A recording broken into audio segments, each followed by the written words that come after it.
انسان ایک ایسے مکان اور سرمایے پر راضی ہوتا ہے جس کے حلال کا حساب دینا ہوگا اور حرام کا عذاب سہنا ہوگا۔ جس نے دنیا کو پہچان لیا اس نے اسے اپنا دشمن سمجھا۔ وہ شخص بے وقوف ہے جو دنیا بنانے کے لیے آخرت برباد کر دے۔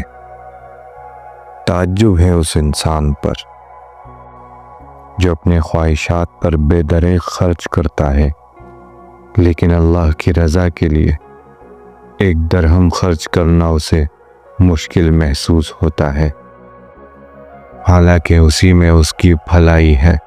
آخرت کے دن اسے معلوم ہوگا کہ جو کچھ اس نے خواہشات پر خرچ کیا وہ جہنم کا ایندھن بنا، اور جو اللہ کی راہ میں خرچ کیا وہ نجات کا سبب۔ میں نے کسی شخص کو نہیں دیکھا جو دنیا کی طلب کرے اور اسے آخرت بھی مل جائے، لیکن جو آخرت کی طلب کرے اللہ تعالیٰ اسے دنیا بھی عطا فرما دیتا ہے۔ اگر کوئی زاہد یا عالم دنیاوی تعریف سن کر خوش ہو تو جان لو کہ وہ ریاکار ہے۔ جس شخص کا دل دنیا کی محبت سے لبریز ہو اس کا دل مردہ ہے۔ غریب کو حقیر نہ جانو، کیونکہ قیامت کے دن وہ اللہ کے حضور باعزت ہوگا۔ اللہ کا خوف ہمیشہ دل میں موجود رہنا چاہیے۔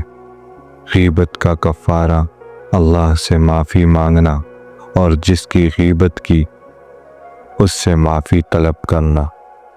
مومن کی عبادت خاموشی ہے اور دعا تنہائی میں ہوتی ہے۔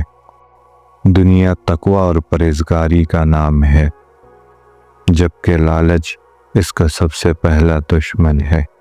دل کا مر جانا انسان کے لیے سب سے بڑی خرابی ہے۔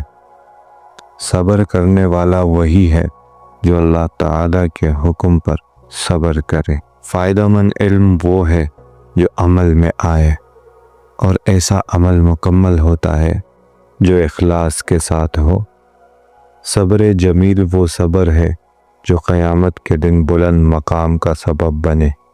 تنہائی اختیار کرنا سلامتی ہے، خواہشات نفس کو ترک کرنا آزادی ہے، زبان پر قابو پانا کامیابی ہے، اور دل کو جلانا زبان میں اثر پیدا کرتا ہے۔ غصے کی حالت میں جھوٹ نہ بولو، ان چیزوں سے بچو جن سے اللہ تعالیٰ نے منع کیا ہے، اور اس کے احکامات کی پابندی کرو، یہی تقوی ہے۔ مردہ دل کبھی بیدار نہیں ہوتے، البتہ سوئے ہوئے دل جاگ سکتے ہیں۔ حرص اور لالچ پرہیزگاری کی تباہی کا سبب بنتی ہے۔ موت کے سامنے ہر تدبیر بے بس ہے، اس لیے اسے خوش دلی سے قبول کرو۔ ریاکاری سے بچو، یہ ایک ایسی بیماری ہے جو انسان کے تمام بلند درجات کو مٹا دیتی ہے اور اللہ کی رحمت کو ختم کر دیتی ہے۔ دنیا کا کمال یہ ہے کہ مصیبتوں پر صبر کیا جائے اور اللہ کی منع کردہ چیزوں سے دور رہا جائے۔ جب دنیا کی محبت، حرص و لالچ دل و دماغ پر سوار ہو جائے تو سمجھ لو کہ دل مر چکا ہے اور تمام نیک اعمال ضائع ہو جاتے ہیں۔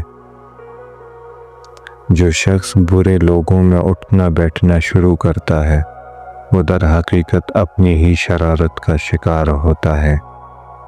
مسلمان بننے کا بہترین طریقہ یہ ہے کہ جو بات زبان سے کہے اسے دل سے مانے، پھر دنیا کی کوئی کوشش اسے گمراہ نہیں کر سکتی۔ اگر اللہ تمہارا مددگار ہے تو ہر خوف نکال دو، اور اگر نہیں ہے تو کسی سے کوئی امید نہ رکھو۔